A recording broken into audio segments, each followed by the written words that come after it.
नमस्कार, मैं राजेश शर्मा और 7 न्यूज में आपका स्वागत है।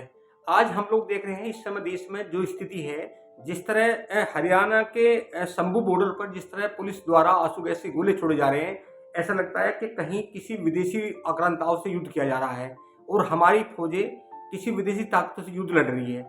हैरत की बात है कि जिस देश में प्रधानमंत्री पिछले 10 साल से लगातार किसानों की आय दोगुनी करने की बात कहते हैं मंचों से, किसानों की आय दोगुनी हो रही है और आज वो अन्नदाता जो देश के 140 करोड़ लोगों को खाना खिला रहा है, उनकी थाली में भोजन परोस रहा है और उस किसान के लिए ये हालत है कि पूरी भारत सरकार उस किसान की बात नहीं सुन रही और लगातार अगर वो अपनी बात सुनाने के लिए किसानों का प्रतिनिधिमंडल एक दल अगर दिल्ली की ओर आ रहा है तो शंभू बॉर्डर पर इस तरह जो हाल किसानों का क्या है कि वहाँ पे आंसू गैस के गोले छोड़े जा रहे हैं। बहुत सारे किसानों की आंख खराब हो गई है। हालांकि इस बात को लेकर पिछले 2 दिन से लगातार किसानों के बीच में पंजाब में भारत सरकार के केंद्रीय मंत्रियों की लगातार मीटिंग हो रही है और जो किसानों की मांग है, किसान अपनी मांग पर अड़े हुए हैं और किसानों ने इस बात से इनकार कर दिया कि वो उन्हें कोई भी कमेटी बर्दाश्त नहीं है। जब कृषि केंद्रीय मंत्री ने कहा कि जो किसानों की मांगे पूरी नहीं उसके लिए एक कमेटी बनाई जाएगी और कमेटी में डिस्कस होगा और उसके बाद में तमाम लोगों को बताया जाएगा, लेकिन जो किसान नेता हैं श्रवण पंधेर, उन्होंने एक बात कह के अपनी बात को बंद कर दिया। उन्होंने कहा कि भारत सरकार अगर कमेटी की बात करेगी तो कमेटी की कोई बात हम नहीं सुनेंगे, क्योंकि कमेटी तो पिछले लगातार कई सालों से बनती आ रही है। कमेटी बनती है और तमाम मामलों को डिस्क्वालीफाई कर दिया जाता है। कमेटी बनाने का मतलब, उनका मानना है कि कमेटी बनाने का मतलब यह है कि किस तरह मामले को निपटाया जाए और अब तमाम किसानों ने दिल्ली की ओर कूच करने का ऐलान कर दिया है।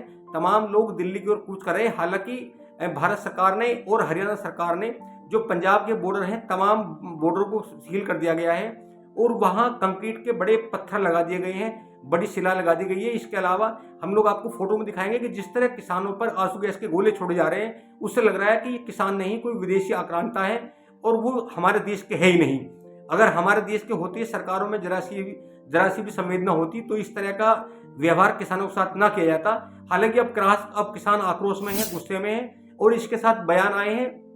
हरियाणा के पूर्व मुख्यमंत्री भूपेंद्र हुड्डा ने कहा है कि अगर भारत सरकार ने किसानों के साथ, प्रतिनिधिमंडल के साथ में कोई बात की और कोई आश्वासन दिया तो उसे तत्काल पूरा करें, नहीं तो किसानों के साथ जिस तरह का अमानवीय व्यवहार हो रहा है ये गलत है। दीपेंद्र हुड्डा ने भी ये कहा है कि सरकार ने जो किसानों से वादे किए थे उसे पूरा करें।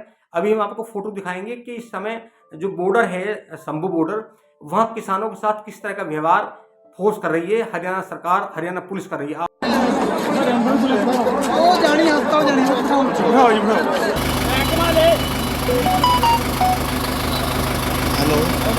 बातचीत करके जो सरकार ने किसानों से समझौता किया था, उन बातों की मांगों को जो है सरकार बातचीत के जरिए समाधान करने का काम करे। सर किसान अपने एमएसपी की जो मांग है वो जायज मांग है, उनसे बैठ के शांतिपूर्ण तरीके से समझौता किया जाए। इस तरह रोकने की किसान है अभी प्रोटेस्ट कर रहे हैं, आप कैसे देखते हैं? क्योंकि अब दिल्ली, हरियाणा सारे बॉर्डर्स पे देखिए, जहाँ तक किसानों की मांग का सवाल है, केंद्र सरकार को तुरंत उनसे बात करके और उनकी बात माननी चाहिए।